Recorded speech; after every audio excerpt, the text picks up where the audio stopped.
Hi hello welcome to fiction talk. எல்லாருக்கும் வணக்கம். Avatar fire and dash படம் பார்த்தாச்சு. இன்னும் ஒன்று தெளிவாக இங்கேயே சொல்லிக்கிறேன். இந்த படத்தோட ரிவ்யூ என்ன வேணா இருக்கலாம், ஆனால் இந்த எக்ஸ்பீரியன்ஸை மிஸ் பண்ணிடாதீங்க. நான் பார்த்ததில் இந்த படம் 3Dயில் சூப்பராக இருந்தது. விஷுவல் செம்மையாக இருந்தது. 3 மணி நேரம் எனக்கு போர் அடிக்காமல் போனதுக்கு இன்னொரு காரணமே இந்த படத்தோட விஷுவல்ஸ் தான். இந்த படத்தோட கதையை நான் உங்களுக்கு ஷார்ட்டாக சொல்கிறேன். கதைன்னு சொல்கிறக்கு ஒன்றும் பெருசாக இல்லை. ஏன் அப்படின்னா, வே ஆஃப் வாட்டர் அப்படின்னு ஒரு படம் பார்த்துருப்பீங்களே, 2வது பாகம். கிட்டத்தட்ட அதே கதை தான் இந்த படத்துலையுமே. சேம் ரிவென் ஸ்டோரியே தான்.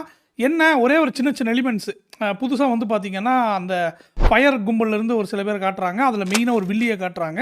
அப்புறம் வந்து பார்த்தீங்கன்னா, ஸ்பைடர்னு சொல்லிட்டு ஒரு கோமணம் கட்டிட்டு ஒரு பையன் சுற்றிட்டு இருப்பான்ல, அந்த பையன் பார்த்தீங்கன்னா இப்போது மூச்சு விட ஆரம்பிச்சிட்டான். இல்லை, ஆல்ரெடி மூச்சு விடுவான். அந்த மாஸ்க் போட்டால் தான் மூச்சு விடுவான். இந்த வாட்டி வந்து அந்த மாஸ்க்கே இல்லாமல் அவதார் பூமியிலே வந்து அவன் நார்மலாகவே மூச்சு விட முடியுது.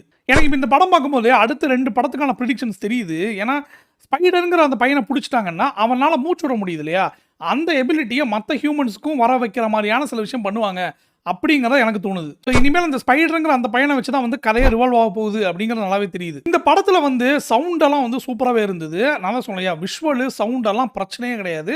அண்ட் மியூசிக் பேக்ரவுண்ட் ஸ்கோரை கேட்டிங்க அப்படின்னா அந்த அளவுக்கு இம்ப்ரெசிவாக இல்லை. ஏன் அப்படின்னா, ஃபஸ்ட்டு பார்ட் எடுத்துட்டிங்கன்னா ஜேம்ஸ் ஹார்னர் வந்து மியூசிக் போட்டிருப்பாரு. கிட்டத்தட்ட ஒவ்வொரு சீனும் நமக்கு அப்படியே மைண்டில் நிற்கும்.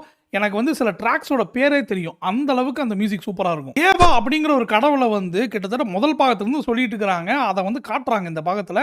அது ஃபுல் ப்ரொஃபைல் காட்டல, ஒரு ஹாஃப் ஃபேஸ் தான் காட்டுறாங்க.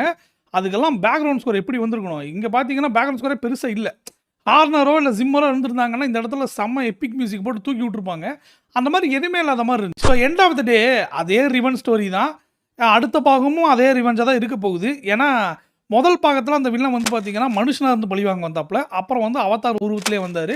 3வது பாகம் இதுலேயும் அப்படி தான் வராரு. கடைசியில் வந்து காட்டுறாங்க விழுகிறாப்புல. ஆனால் செத்த மாதிரிலாம் காட்டலை. ஓகேவா? ஸோ கண்டிப்பாக திரும்பி வருவாப்புல. எனக்கு கதையெல்லாம் பெருசாக தேவையில்லை. எனக்கு வந்து 3D விஷுவல்ஸ் சூப்பராக இருந்தால் போதும், நல்லா அந்த கிராண்டியர் என்ஜாய் பண்ணணும்னு நினச்சிங்கன்னா இந்த படம் கண்டிப்பாக போய் தேட்டரில் பாருங்கள். எனக்கு இதில் இருந்த சில அந்த கிராண்டியரான சீன்ஸ் காரணமாகவே 3 மணி நேரம் எனக்கு போனது தெரியல.